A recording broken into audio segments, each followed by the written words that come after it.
Okay, ಎಲ್ರಿಗೂ ನಮಸ್ಕಾರ.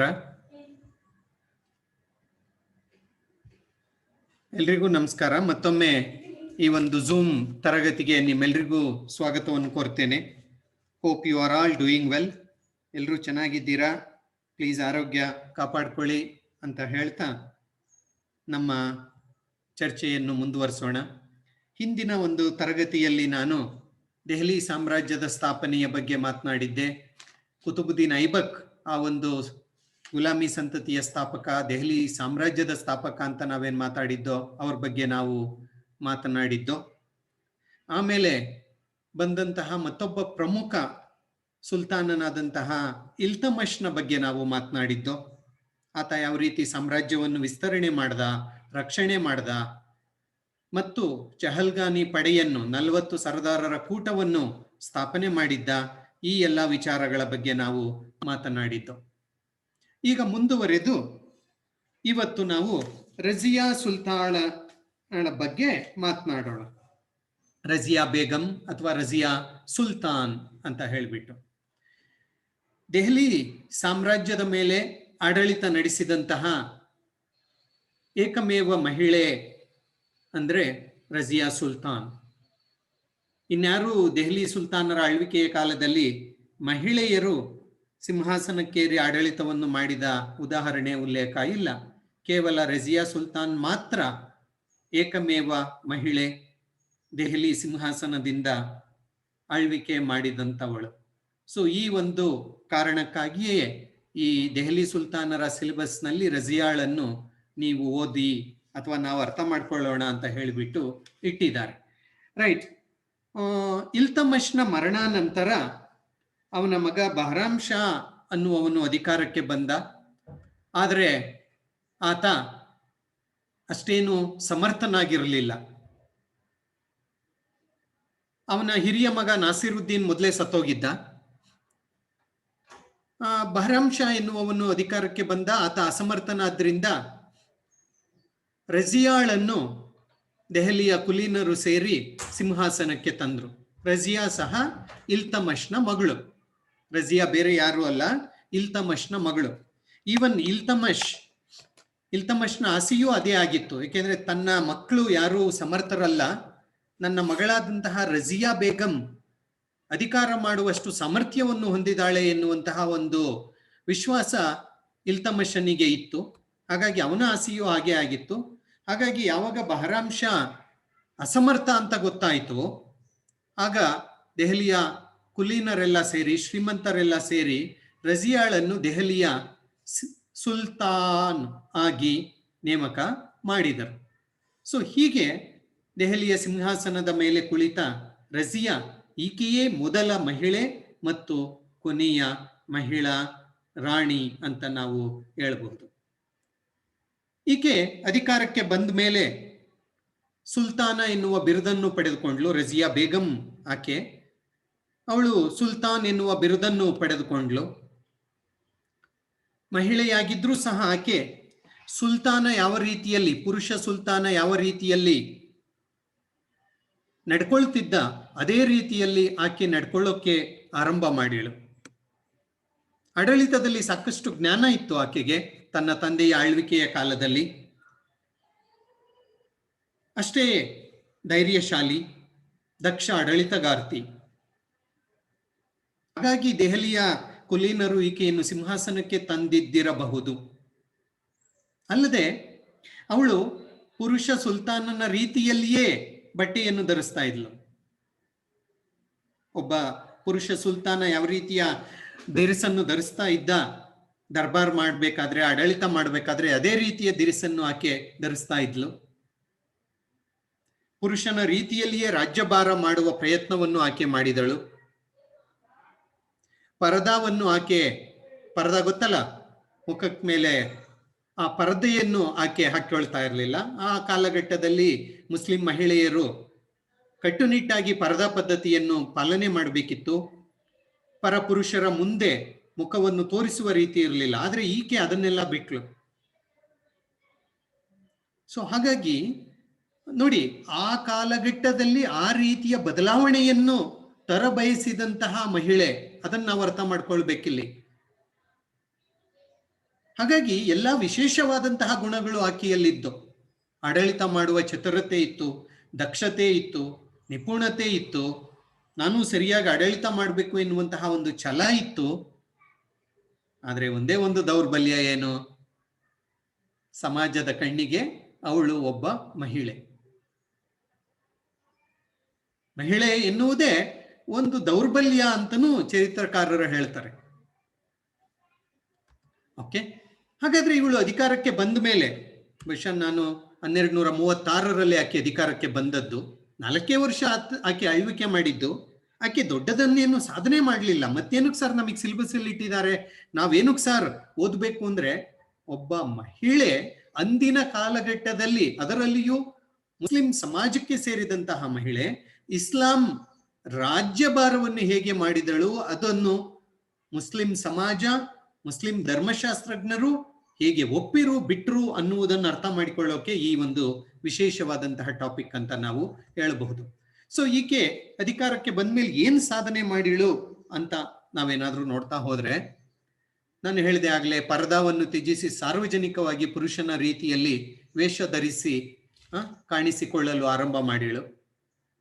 That's a big change. ಅದು ದೊಡ್ಡ ಬದಲಾವಣೆ ಅಂತ ನಾವು ಹೇಳ್ಬೋದು. ಇವತ್ತಿಗೂ ಬಹುತೇಕ ಮುಸ್ಲಿಂ ಮಹಿಳೆಯರು ಪರದಾ ಇಲ್ಲದೆ ಅಥವಾ ಬುರ್ಕಾ ಇಲ್ಲದೆ ಹೊರಗಡೆಗೆ ಬರುವುದಿಲ್ಲ. They don't show their face to others. ನಾವು ಮಾತನಾಡ್ತಾ ಇರೋದು ಹೆಚ್ಚು ಕಡಿಮೆ ಇದು 1000 ವರ್ಷಗಳ ಹಿಂದಿನ ವಿಚಾರ. ಹಾಗಾಗಿ ಅದು ಪ್ರಮುಖವಾದದ್ದು. ಎರಡನೇದಾಗಿ, ಈಕೆಯೇ ಸೈನ್ಯದ ನೇತೃತ್ವವನ್ನು ವಹಿಸ್ತಾ ಇದ್ಲು. ಯಾರೋ ಹೋಗಿ ಯುದ್ಧ ಮಾಡ್ಕೊಂಡ್ ಬನ್ನಿ, ಇಲ್ಲ, she use to lead the army from the front. ಬೇಟೆಯಲ್ಲಿ ಅವಳೇ ಸ್ವತಃ ತೊಡಗಿಸಿಕೊಳ್ತಾ ಇದ್ಲು, ಬೇಟೆಯಾಡೋದ್ರಲ್ಲಿ. ಪರದಾ ಪದ್ಧತಿಯನ್ನು ನಿಷೇಧ ಮಾಡಿಳು. ಯಾರೋ ಹಾಕ್ಕೊಂಬೇಡಿ ಅಂತ ಹೇಳಿಳು, ಆದ್ರೆ ಕೇಳಬೇಕಲ್ಲ. ಮತ್ತು ತೆರೆದ ದರ್ಬಾರಿನಲ್ಲಿ ಆಡಳಿತ ಮಾಡ್ತಾ ಇದ್ಲು. ನೀವು ಸಾಮಾನ್ಯವಾಗಿ ಯಾವುದಾದ್ರೂ ಹಳೆಯ ಈ ಒಂದು ಮುಸ್ಲಿಂ ಆಡಳಿತಗಾರರಿಗೆ ಸಂಬಂಧಿಸಿದಂತಹ ಸಿನಿಮಾವನ್ನೇನಾದ್ರೂ ನೀವು ನೋಡಿದ್ರೆ ನಿಮ್ಗೆ ಅರ್ಥವಾಗುತ್ತೆ. ಮುಸ್ಲಿಂ ಮಹಿಳೆಯರು ಎಲ್ಲೋ ದೂರದಲ್ಲಿ ಪರದಾ ಹಿಂದೆ ಕೂತಿರ್ತಾರೆ. ಆದ್ರೆ ಇವಳು ಆಗಲ್ಲ. ತೆರೆದ ದರ್ಬಾರಿನಲ್ಲಿಯೇ ತಾನೂ ಒಬ್ಬ ಸುಲ್ತಾನ್ ರೀತಿಯಲ್ಲಿಯೇ ಕುಳಿತು ಸಿಂಹಾಸನದಲ್ಲಿ ಇತರೆ ಎಲ್ಲ ಸಭಾಸದರು, ಮಂತ್ರಿಗಳು, ವಜೀರರು, ಅಧಿಕಾರಿಗಳು ಅವರ ಎದುರಿಗೆ ಕೂತ್ಕೊಂಡಿಕ್ಕೆ ಆಳ್ವಿಕೆಯನ್ನು ಮಾಡ್ತಾ ಇದ್ಲು. ಸೊ ಅದು ಒಂದು ಬದಲಾವಣೆ. ಆಮೇಲೆ ಈಕೆ ಅಧಿಕಾರಕ್ಕೆ ಬಂದದ್ದು ಹಲವರಿಗೆ ಇಷ್ಟವಾಗಲಿಲ್ಲ, ಆಬ್ವಿಯಸ್ಲಿ. ಯಾಕೆಂದ್ರೆ ಆಕೆ ಒಬ್ಬ ಮಹಿಳೆ.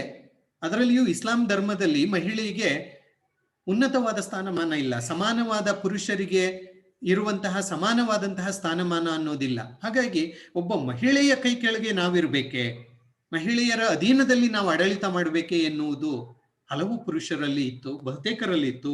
ಹಾಗಾಗಿ ಅದನ್ನು ಹಲವಾರು ಸರದಾರರು, ದೆಹಲಿಯಲ್ಲಿದ್ದಂತಹ ಕುಲೀನರು, ಸರ್ದಾರರು, ಶ್ರೀಮಂತರು ವಿರೋಧ ಮಾಡಿರು. ಅಲ್ಲದೆ ಸಾಮ್ರಾಜ್ಯದ ಬೇರೆ ಬೇರೆ ಪ್ರದೇಶಗಳಲ್ಲಿ, ಪ್ರಾಂತ್ಯಗಳಲ್ಲಿದ್ದಂತಹ ಪ್ರಾಂತ್ಯಾಧಿಕಾರಿಗಳು ವಿರೋಧ ಮಾಡಿರು. ವಜೀರನಾದಂತಹ ಮೊಹಮ್ಮದ್ ಜುನೈದಿ ಎನ್ನುವವನು ಹಲವಾರು ತುರ್ಕಿಸ್ ಸರ್ದಾರರನ್ನೆಲ್ಲ ಸೇರಿಸಿಕೊಂಡು ಇವಳ ವಿರುದ್ಧ ದಂಗೆನೇ ಎದ್ದ. ಇವಳ ಆಳ್ವಿಕೆ ಬೇಡ, ನಮಗೆ ಮಹಿಳೆಯ ಆಡಳಿತದಲ್ಲಿ ನಾವು ಇರೋದಿಲ್ಲ ಅಂತ ಹೇಳಿಬಿಟ್ಟು. ಆದ್ರೆ ಅವಳು ಆ ದಂಗೆಯನ್ನು ಹತ್ತಿಕ್ಕಿದಳು. ಓಕೆ, ಜುನೈದಿಯ ನೇತೃತ್ವದಲ್ಲಿ ಬದೌನ್, ಮುಲ್ತಾನ್, ಹಸಿ, ಲಾಹೋರ್ ಮುಂತಾದ ಹಲವಾರು ಗವರ್ನರ್ಗಳು ಈಕೆಯ ವಿರುದ್ಧ ದಂಗೆ ಎದ್ರು. ಆದ್ರೆ ಆ ಎಲ್ಲಾ ದಂಗೆಕೋರರನ್ನು ರಜಿಯಾ ಬೇಗಂ, ರಜಿಯಾ ಸುಲ್ತಾನ್ ತನ್ನ ಶಕ್ತಿಯನ್ನು ಬಳಸಿಕೊಂಡು, ಯುಕ್ತಿಯನ್ನು ಬಳಸಿಕೊಂಡು, ಸೈನ್ಯವನ್ನು ಬಳಸಿಕೊಂಡು ಆ ದಂಗೆಗಳನ್ನು ಹತ್ತಿಕ್ಕಿದಳು. ಅಷ್ಟೇ ಅಲ್ಲ, ಆ ಮೊಹಮ್ಮದ್ ಜುನೈದಿ ಎಲ್ಲಾ ಕಡೆ ಸೋತು ಕೊನೆಗೆ ಕಾಡಿಗೆ ಹೋದ ಅಂತ ಹೇಳ್ತಾರೆ. ಕಾಡಿಗೆ ಹೋಗಿ ಕಾಡಲ್ಲಿ ಸತ್ತ ಅಂತ ಹೇಳಿಬಿಟ್ಟು ಹೇಳಲಾಗುತ್ತೆ. ಸೊ ಹೀಗೆ ಎಲ್ಲ ವಿರೋಧಿಗಳನ್ನು ದಮನ ಮಾಡುವ ಕೆಲಸವನ್ನು ಆಕೆ ಮಾಡಿಳು. ಅಷ್ಟೇ ಅಲ್ಲ, ದೂರದ ಬಂಗಾಳ ಮತ್ತು ಬಿಹಾರ, ಜ್ಞಾಪಕ ಇದೆಯಾ? ಇಲ್ತಮಶ್ ಬಗ್ಗೆ ಹೇಳ್ಬೇಕಾದ್ರೆ ಹೇಳಿದ್ದೆ, ಬಂಗಾಳ, ಬಿಹಾರ. ಆ ಬಂಗಾಳ, ಬಿಹಾರಗಳ ರಾಜ್ಯಪಾಲರು ಮೊದಲು ವಿರೋಧ ಮಾಡಿರು ಸಹ ಕೊನೆಗೆ ಆಕೆಯ ಅಧಿಕಾರವನ್ನು ಅವರು, ಏಕೆಂದ್ರೆ ಅವಳೇ ಸುಲ್ತಾನ್ ಅವರಿಗೆಲ್ಲ, ಅವಳ ಅಧೀನದಲ್ಲಿ ಅವರೆಲ್ಲ ಆಡಳಿತ ಮಾಡ್ತಿದ್ದದ್ದು ಅಲ್ಲಿ ರಾಜ್ಯಪಾಲರಾಗಿ. ಹಾಗಾಗಿ ಅವಳ ಅಧಿಕಾರವನ್ನು ಅವರು ಒಪ್ಪಿಕೊಂಡರು. ಆದರೆ ಸಂಪ್ರದಾಯವಾದಿಗಳು, ಇಸ್ಲಾಂ ಧರ್ಮದಲ್ಲಿ ಅತೀವ ನಂಬಿಕೆಯನ್ನು ಹೊಂದಿದ್ದವರು, ಇಸ್ಲಾಂ ಸಂಪ್ರದಾಯಗಳಲ್ಲಿ ಹಳೇದು, ಹಾಗೇ ಇರಬೇಕು, ಮಹಿಳೆಯರ ಅಧಿಕಾರಕ್ಕೆ ಬರಬಾರ್ದು, ಈ ರೀತಿಯ ವ್ಯವಸ್ಥೆ ಇರುತ್ತಲ್ಲ. ಸೊ ಅವರು ಆ ರೀತಿಯ ಜನ ಈಕೆಯ ಮೇಲೆ ಪಿತೂರಿ ಮಾಡೋಕ್ ಶುರು ಮಾಡಿರು, ಇವಳ ಆಡಳಿತ ಬೇಡ ನಮ್ಗೆ ಅಂತ. ಅವರನ್ನೂ ಬಗ್ಗು ಬಿಡಿದ್ಲು. ಓಕೆ, 1240ರಲ್ಲಿ ಲಾಹೋರ್ನ ರಾಜ್ಯಪಾಲ ಕಬೀರ ಎನ್ನುವನು ದಂಗೆ ಎದ್ದ. ಅವನ ದಂಗೆಯನ್ನು ಈಕೆ ಹತ್ತಿಕ್ಕಿದಳು, ಕಬೀರನ ದಂಗೆ. ಆಮೇಲೆ ರಣತಾಂಬೂರನ್ನು ವಶಪಡಿಸಿಕೊಂಡ್ಲು. ಆಡಳಿತದಲ್ಲಿ ಹೊಸ ಹೊಸ ಅಧಿಕಾರಿಗಳನ್ನು ನೇಮಕ ಮಾಡಿದಳು. ಸಿ ದ ಡೆವಲಪ್ಮೆಂಟ್, ಇದು ಬದಲಾವಣೆ. ಹಿಂದೂಗಳಿಗೆ ಆಡಳಿತದಲ್ಲಿ ಉನ್ನತ ಸ್ಥಾನಮಾನವನ್ನು ಕೊಟ್ಲು. ಅಂದ್ರೆ ಅವಳಿಗೆ ಧಾರ್ಮಿಕವಾದಂತಹ ಒಂದು ಪಕ್ಷಪಾತ ಆಕೆಗಿರ್ಲಿಲ್ಲ. ನಾವು ಮುಸಲ್ಮಾನರನ್ನೇ no, she doesn't had that. ಅದು ತುಂಬಾ ಪ್ರಮುಖವಾದದ್ದು. ಏಕೆಂದ್ರೆ ಬಹುಸಂಖ್ಯಾತ ಹಿಂದೂಗಳಿದ್ದಂತಹ ಒಂದು ರಾಜ್ಯವನ್ನ ಆಕೆ ಆಳ್ವಿಕೆ ಮಾಡ್ತಾ ಇದ್ದಾಳೆ. ಹಾಗಾಗಿ ಅದಕ್ಕೆ ಮುಸಲ್ಮಾನೇತರರಿಗೂ ಹಿಂದೂಗಳಿಗೂ ಅಧಿಕಾರದಲ್ಲಿ, ಆಡಳಿತದಲ್ಲಿ ಸ್ಥಾನಮಾನವನ್ನು ನೀಡುವ ಕೆಲಸವನ್ನ ಆಕೆ ಮಾಡಿದಳು. ಸೊ ಇದೆಲ್ಲ ಏನಾಯ್ತು, ತುರ್ಕಿ ಸರದಾರರು ಅಂತ ಇದ್ರಲ್ವಾ, ದೆಹಲಿಯಲ್ಲಿ ಇದ್ದಂತಹ ಶ್ರೀಮಂತರು, ಸರದಾರರು ಅಂತ ನಾವೇನ್ ಕರಿತೀವಿ, ಕುಲೀನರು, ಇಂಗ್ಲಿಷಲ್ಲಿ ನೊಬೆಲ್ಲರು ಅಂತ ಏನ್ ಹೇಳ್ತಾರೆ, ಅವರು ಇವಳ ವಿರುದ್ಧ ಪಿತೂರಿ ಮಾಡೋಕ್ ಶುರು ಮಾಡಿರು. ಅವರ ಕೆಂಗಣ್ಣಿಗೆ ಈಕೆ ಗುರಿಯಾದ್ಲು. ಅವ್ರಿಗಿಷ್ಟ ಆಗ್ಲಿಲ್ಲ. ಅದ್ ನಿಜ. ದೆರ್ ಇಸ್ ಎ ಪ್ರಾವರ್ಬ್ ಇನ್ ಇಂಗ್ಲಿಷಲ್ಲಿ ಒಂದು ಗಾದೆ ಇದೆ, ಫೆಮಿಲಿಯಾರಿಟಿ ಬ್ರೀಡ್ಸ್ ಕಂಟೆಂಪ್ಟ್ ಅಂತ. ಅರ್ಥ ಏನಂದ್ರೆ, ನಾವು ಜಾಸ್ತಿ ಕಾಣಿಸ್ಕೊಂಡ್ರೆ ಅಥವಾ ನಾವು ಜಾಸ್ತಿ ಪ್ರಸಿದ್ಧರಾದ್ರೆ ನಮ್ಮ ವಿರೋಧಿಗಳು ಜಾಸ್ತಿ ಆಗ್ತಾರಂತೆ. ಸೊ ಫೆಮಿಲಿಯಾರಿಟಿ ಬ್ರೀಡ್ಸ್ ಕಂಟೆಂಪ್ಟ್ ಅಂತೆ. ಹಾಗಾಯ್ತು, ಆಕೆಗೆ ವಿರೋಧಿಗಳು ಹೆಚ್ಚಾಗೋದ್ರು. ಹೀಗಿರ್ಬೇಕಾದ್ರೆ 1240ರಲ್ಲಿ ಸಿರ್ಹಿಂದ್ ಪ್ರಾಂತ್ಯ, ಇವತ್ತಿನ ಪಂಜಾಬ್ನಲ್ಲಿ ಬರುತ್ತೆ, ಸಿರ್ಹಿಂದ್ ಪ್ರಾಂತ್ಯದ ಪ್ರಾಂತ್ಯಾಧಿಕಾರಿ ಆಲ್ದೂನಿಯಾ ಎನ್ನುವವನು ಹಲವಾರು ಸರ್ದಾರರನ್ನು ಸೇರಿಸಿಕೊಂಡು ರಜಿಯಾ ವಿರುದ್ಧ ದಂಗೆ ಎದ್ದ. ಆಗ ರಜಿಯಾ ಯಾಕೂತ್ ಎನ್ನುವ ತನ್ನ ದಂಡನಾಯಕ ಮತ್ತು ಪ್ರೇಯಸಿ, ರಜಿಯಾ ಯಾಕೂತ್ ಎನ್ನುವಂತಹ ತನ್ನ ಪ್ರಿಯಕರ ಮತ್ತು ದಂಡನಾಯಕ, ಅವನನ್ನು ಸೇರಿಸಿಕೊಂಡು ಸೈನ್ಯ ಸಮೇತ ಪಂಜಾಬ್ಗೆ ಹೋದ್ಲು ದಂಗೆಯನ್ನು ಅಡಗಿಸೋಕೆ. ಆಲ್ದೂನಿಯಾ ಅವನ ದಂಗೆಯನ್ನು ಅಡಗಿಸೋಕೆ ಹೋದ್ಲು. ಆದ್ರೆ ಅಲ್ಲಿಗೆ ಹೋದಾಗ ನಡೆದ ಹೋರಾಟದಲ್ಲಿ ಯಾಕೂತ್ ಕೊಲೆಯಾದ ಮತ್ತು ರಜಿಯಾಳನ್ನು ಆಲ್ದೂನಿಯಾ ಸೆರೆ ಹಿಡಿದ್ಬಿಟ್ಟ. ಪಂಜಾಬ್ನ ದಂಗೆಯನ್ನು ಅಡಗಿಸೋಕೆ ಹೋದಾಗ ಹೀಗಾಗೋಯ್ತು. ಹಾಗಾಗಿ ಆಕೆ ಸೆರೆಯಾದ್ಲು. ಆಲ್ದೂನಿಯಾ ಅವಳನ್ನು ಸೆರೆ ಮಾಡ್ಕೊಂಡಿದ್ದ. ಆದ್ರೆ ಕೊನೆಗೆ ಆಕೆ ನಿನ್ನನ್ನೇ ವಿವಾಹವಾಗ್ತೀನಿ ಅಂತ ಹೇಳಿಬಿಟ್ಟು ಆಲ್ದೂನಿಯಾನನ್ನೇ ವಿವಾಹವಾದ್ಲು. ಯಾಕೆಂದ್ರೆ ಆಕೆ ಸೆರೆಯಿಂದ ಹೊರಬರಬೇಕಿತ್ತು. ಹಾಗಾಗಿ ಸೆರೆಯಿಂದ ಹೊರಬರುವ ಸಲುವಾಗಿ ಆಕೆ ಆ ಸಿರ್ಹಿಂದ್ ಪ್ರಾಂತ್ಯದ ಪ್ರಾಂತ್ಯಾಧಿಕಾರಿ ಏನಿದ್ದ ಆಲ್ದೂನಿಯಾ, ಅವನನ್ನೇ ವಿವಾಹವಾದ್ಲು. ಈ ಮಧ್ಯೆ ಅವಳು ದೆಹಲಿಯಿಂದ ಪಂಜಾಬಿಗೆ ಬಂದಿದ್ದಾಳೆ ದಂಗೆ ನಿಲ್ಸೋಕೆ. ಆಗ ದೆಹಲಿಯಲ್ಲಿ ಈ ಕುಲೀನರೆಲ್ಲ ಸೇರಿ ಇಲ್ತಮಶ್ನ ಇನ್ನೊಬ್ಬ ಮಗನನ್ನು, ಬಹರಾಮ್ ಶಾ ಎನ್ನುವವನನ್ನು ಸುಲ್ತಾನ ಅಂತ ನೇಮಕ ಮಾಡಿಬಿಟ್ಟಿದ್ರು.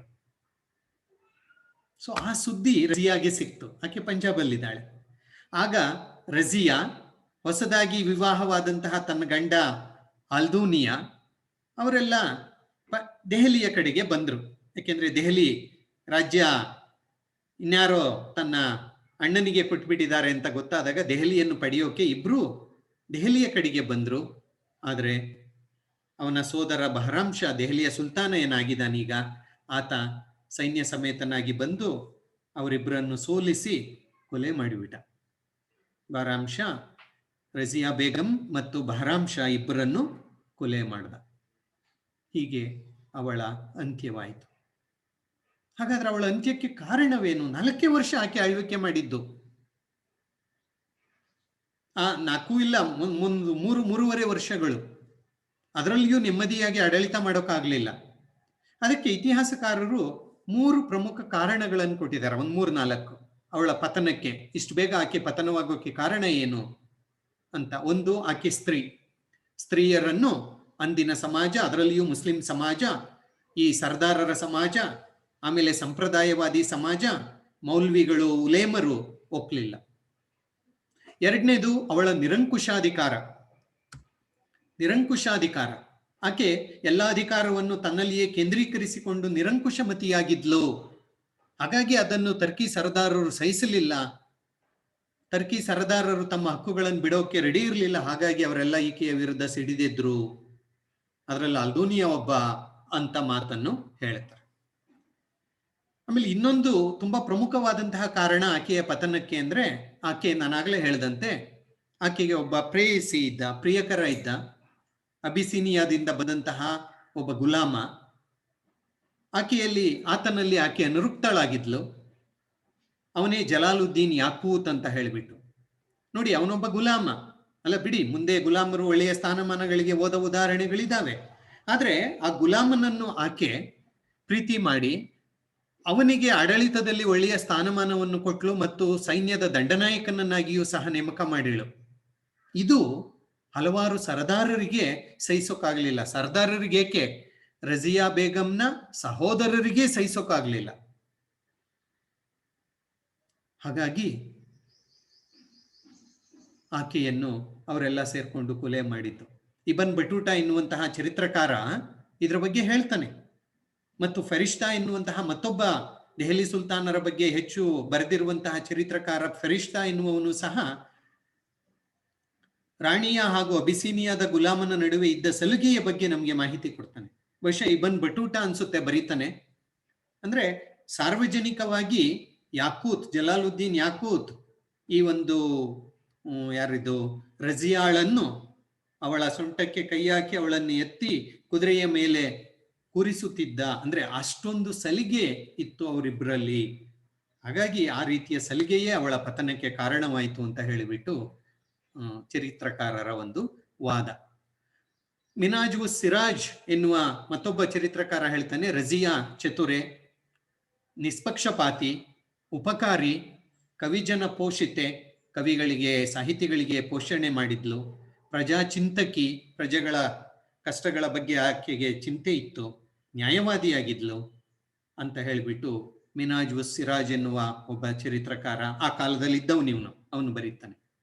ಒಟ್ಟಿನಲ್ಲಿ ಒಬ್ಬ ರಾಜನಿಗೆ, ಒಬ್ಬ ಸುಲ್ತಾನನಿಗೆ ಇರಬೇಕಾದಂತಹ ಎಲ್ಲಾ ಅರ್ಹತೆಗಳು, ಎಲ್ಲಾ ಗುಣಗಳಿದ್ರೂ ಸಹ ರಜಿಯಾ ಆಳನ್ನು ಆ ಸಮಾಜ ಒಪ್ಪಲಿಲ್ಲ, ಆ ವ್ಯವಸ್ಥೆ ಎನ್ನುವುದು ಒಪ್ಪಲಿಲ್ಲ. ಹಾಗಾಗಿ ಸ್ತ್ರೀಯ ಆಡಳಿತವನ್ನು ಒಪ್ಪದ ಈ ಸರ್ದಾರರೇ ರಜಿಯಾಳನ್ನು ಕೊಲೆ ಮಾಡಿದರು. ಇದು ರಜಿಯಾ ಬೇಗಂಳ ಬಗ್ಗೆ. ನಿಮಗೆ 5 ಮಾರ್ಕ್ಸ್ಗೆ ಈಕೆಯನ್ನು ಕೇಳಿರೆ ಕೇಳ್ತಾರೆ. ಓಕೆ, ಇನ್ನೆರಡು ಸಣ್ಣ ಟಾಪಿಕ್ ಇದೆ ಈ ಕ್ಲಾಸಲ್ಲಿ ನಾನು ನಿಮ್ಮ ಜೊತೆ ಚರ್ಚೆ ಮಾಡೋಕೆ. ಓಕೆ, ಅದು ಶಾರ್ಟ್ ನೋಟ್ಸ್ಗೆ ಕೇಳೋದು, ಇದನ್ನು 5 ಮಾರ್ಕ್ಸ್ಗೆ ಕೇಳೋದು. ಏನದು? ಕುಲೀನರು ಅಂತ. ಓಕೆ, ಕುಲೀನರು ಅಂತ ಹೇಳಿಬಿಟ್ಟು ಈ ದೆಹಲಿ ಇದೇ ಸಪರೇಟ್ ಟಾಪಿಕ್. ರಜಿಯಾಗೂ ಇದಕ್ಕೂ ಸಂಬಂಧ ಇಲ್ಲ. ಕುಲೀನರು ಅಂತ ಹೇಳಿಬಿಟ್ಟು 5 ಮಾರ್ಕ್ಸಿಗೆ ಕೇಳ್ತಾರೆ. ದೆಹಲಿ ಸುಲ್ತಾನರ ಆಳ್ವಿಕೆಯ ಆಡಳಿತದ ಒಂದು ತುಂಬಾ ಪ್ರಮುಖವಾದಂತಹ ವಿಶೇಷತೆ ಅಂದ್ರೆ, ಲಕ್ಷಣ ಏನಂದ್ರೆ, ಕುಲೀನ ವರ್ಗದ ಉಪಸ್ಥಿತಿ, ಕುಲೀನ ವರ್ಗದ ಪ್ರಾಬಲ್ಯ. ಏನಿದು ಕುಲೀನರು ಅಂದ್ರೆ? ಕುಲೀನರು ಅಂದ್ರೆ ಬೇರೆ ಯಾರೂ ಅಲ್ಲ, ದೆಹಲಿಯಲ್ಲಿ, ದೆಹಲಿಯ ಆಸ್ಥಾನದಲ್ಲಿ, ದೆಹಲಿಯ ಆಡಳಿತದಲ್ಲಿ ಇದ್ದಂತಹ ಶ್ರೀಮಂತ ವರ್ಗದವರು. ಶ್ರೀಮಂತ ವರ್ಗದವರು, ಇಂಗ್ಲಿಷಲ್ಲಿ ನೊಬೆಲಿಟಿ ಅಂತ ಹೇಳ್ತೀವಿ, ಅವರನ್ನು ಕುಲೀನರು ಅಂತ ಕರೀತಾರೆ. ಸೊ ಈ ಕುಲೀನ ವರ್ಗ ದೆಹಲಿಯ ಆಡಳಿತದಲ್ಲಿ ಉಪಸ್ಥಿತ ಇತ್ತದು. ನಾನಾಗ್ಲೇ ಹೇಳಿದೆ, ಕುಲೀನರು ದಂಗೆ ಎದ್ದು ಬಾರಾಮ್ ಶಾನನ್ ಅಧಿಕಾರಕ್ಕೆ ತಂದಿದ್ರು ರಜಿಯಾ ವಿರುದ್ಧ ಅಂತ ಹೇಳ್ಬಿಟ್ಟು. ಅದೇ ಕುಲೀನರೇ ರಜಿಯಾಳನ್ನು ಸಿಂಹಾಸನಕ್ಕೆ ತಂದಿದ್ದದ್ದು, ಆರಾಮ್ ಶಾನನ್ನು ಬೇಡ ಅಂತ ಹೇಳಿಬಿಟ್ಟು. ನೋಡಿ, ಅರ್ಥವಾಯ್ತಲ್ಲ ಆ ಕುಲೀನರು ಎಷ್ಟು ಪ್ರಭಾವವನ್ನು ಬೀರ್ತಾ ಇದ್ರು ಅಂತ. ಸೊ ಇದು ಕುಲೀನರ ವರ್ಗ ದೆಹಲಿ ಆಳ್ವಿಕೆಯ ಒಂದು ಪ್ರಮುಖವಾದಂತಹ ಒಂದು ಲಕ್ಷಣ. ಸೊ ಇವರ ಪ್ರಭಾವ ರಾಜಕೀಯದಲ್ಲಿ, ಆರ್ಥಿಕ ಕ್ಷೇತ್ರದಲ್ಲಿ, ಧಾರ್ಮಿಕವಾಗಿ, ಸಾಮಾಜಿಕವಾಗಿ ಹೆಚ್ಚಿತ್ತು. ಯಾರ ಪ್ರಭಾವ? ಕುಲೀನರ ಪ್ರಭಾವ. ಈ ಕುಲೀನರು ಆಡಳಿತದಲ್ಲಿ ಉನ್ನತ ಹುದ್ದೆಗಳನ್ನು ಹೊಂದಿದ್ರು. ಎಲ್ಲ ಪ್ರಾಂತ್ಯಗಳಲ್ಲಿ ಇರ್ಬೋದು, ದೆಹಲಿಯಲ್ಲಿ ಇರ್ಬೋದು, ಬೇರೆ ಬೇರೆ ಕಡೆ ಆಡಳಿತದಲ್ಲಿ ಉನ್ನತ ಹುದ್ದೆಗಳನ್ನು ಅವರು ಹೊಂದಿದ್ರು. ಹಾಗಾಗಿ ಸುಲ್ತಾನನ ಮೇಲೆ ಹೆಚ್ಚಿನ ಪ್ರಭಾವವನ್ನು ಅವರು ಬೀರ್ತಾ ಇದ್ರು.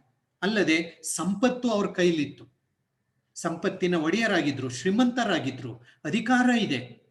ಇನ್ನೆರಡೂ ಇದ್ಬಿಟ್ರೆ ಕೇಳೋಕ್ಕಾಗಲ್ವಲ್ಲ, ಆ ರೀತಿಯ ವರ್ಗ ಇದು. ಈ ಕುಲೀನರು ಇರಾನಿ, ತುರಾನಿ, ಟರ್ಕಿ, ಮಂಗೋಲ್, ಆಫ್ಘನ್ ಮುಂತಾದ ಜನಾಂಗಗಳಿಗೆ ಸೇರಿದವರು. ಇವರು ಬೇರೆ ಬೇರೆ ಜನಾಂಗಗಳಿಗೆ ಸೇರಿದವರು. ಮುಸಲ್ಮಾನರು ಬೇರೆ ಬೇರೆ ಜನಾಂಗದವರು ಅಂತ ಹೇಳ್ತೀವಲ್ವಾ, ಹಾಗೆ ಈ ಕುಲೀನರು ಬೇರೆ ಬೇರೆ ಜನಾಂಗದಕ್ಕೆ ಸೇರಿದವರಾಗಿದ್ರು. ಆಫ್ಘನ್, ಮಂಗೋಲ್, ಟರ್ಕಿ, ಇರಾನಿ, ತುರಾನಿ ಮುಂತಾದ ಬುಡಕಟ್ಟುಗಳಿಗೆ, ಜನಾಂಗಗಳಿಗೆ ಅವರು ಸೇರಿದವರು, ಯಾವುದೇ ಒಂದೇ ಬುಡಕಟ್ಟಿನವರಲ್ಲ. ಆಮೇಲೆ ಇವರಲ್ಲಿ ಖರಸಾನಿ, ಕೋಕ್, ಉಜ್ಬೇಗ್, ಇಲ್ಬರಿ, ಕಬಾಚ ಮುಂತಾದ ಪಂಗಡಗಳಿದ್ದು, ಗುಂಪುಗಳು, ಅಥವಾ ಒಂಥರ ಸರ್ನೇಮ್ ಅನ್ಸುತ್ತೆ. ಓಕೆ, ಸೊ ಆ ರೀತಿಯ ಗುಂಪುಗಳಿದ್ದೋ, ಪಂಗಡಗಳಿದ್ದೋ.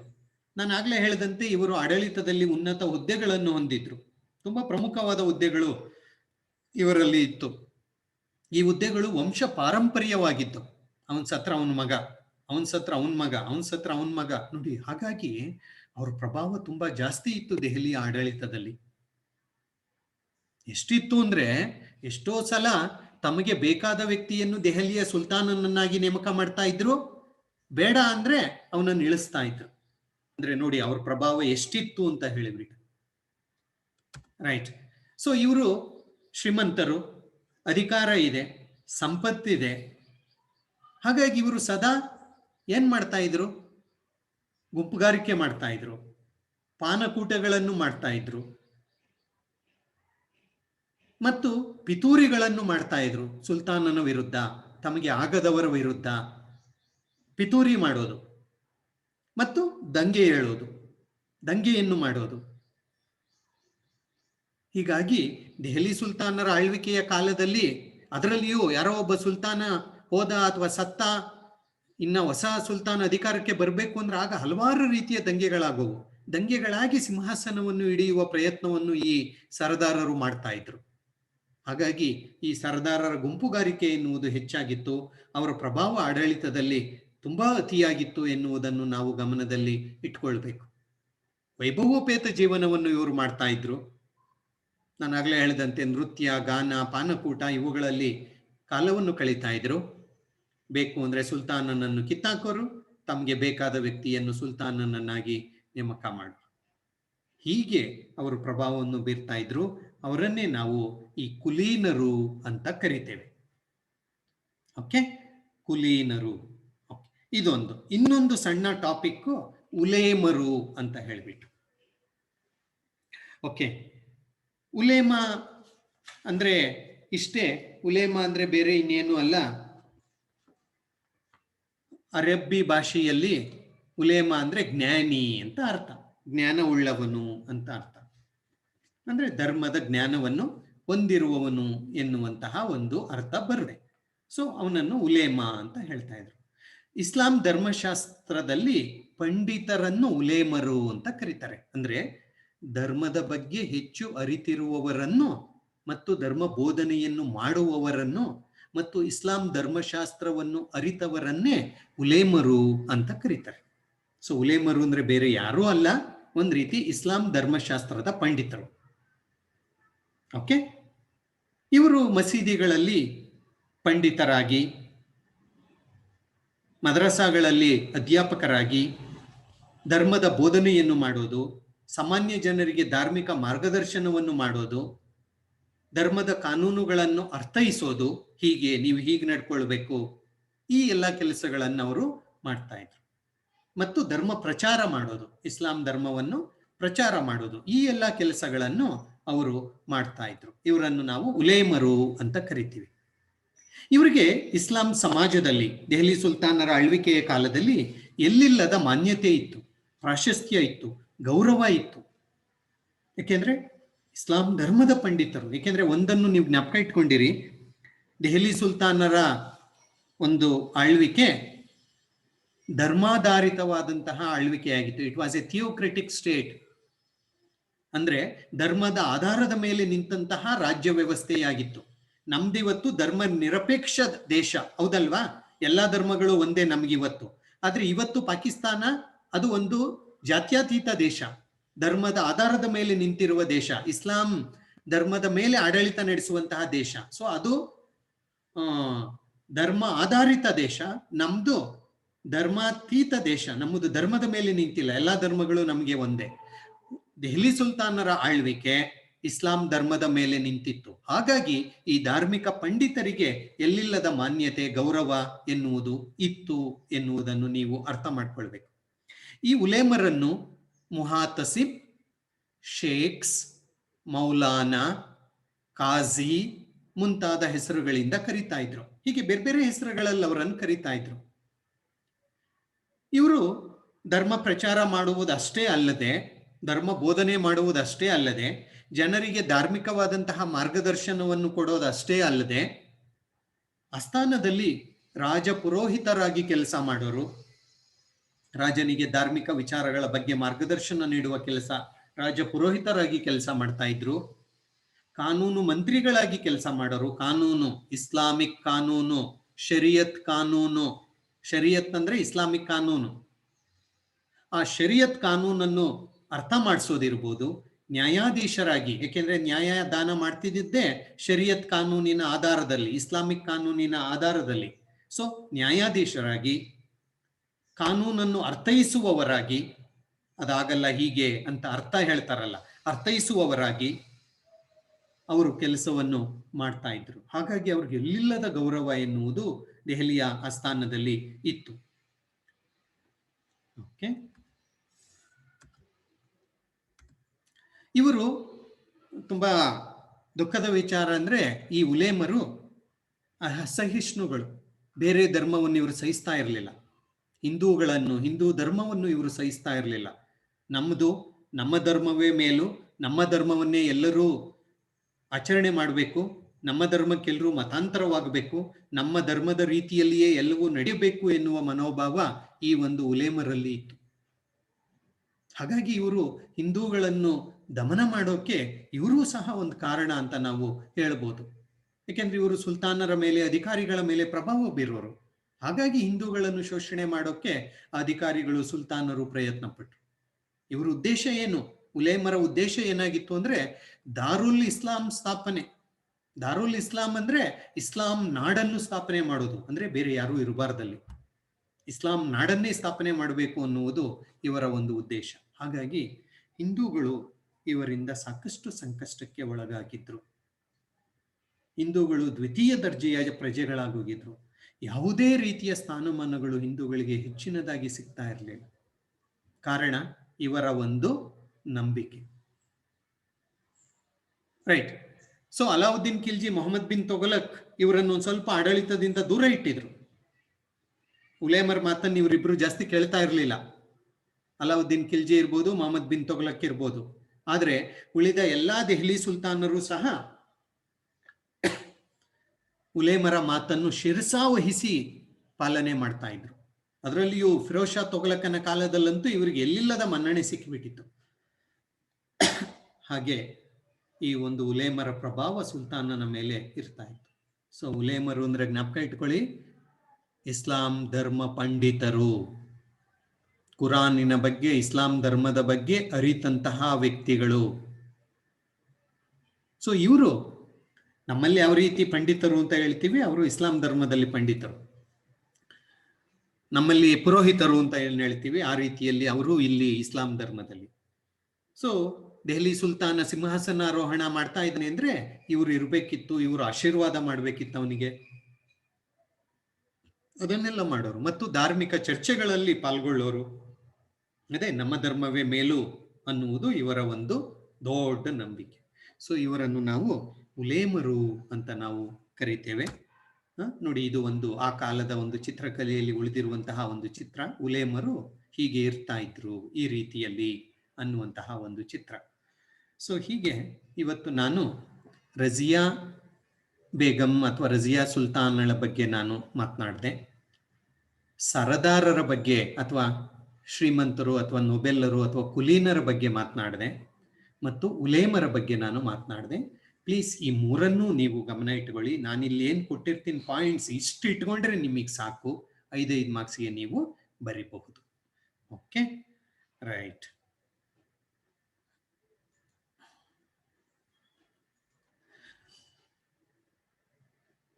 Thank you. ಅನ್ಮ್ಯೂಟ್ ಮಾಡ್ಕೊಳ್ಳಿ. ಏನಾದರೂ ಡೌಟ್ಸ್ ಇದ್ರೆ ಚರ್ಚೆ ಮಾಡೋಣ.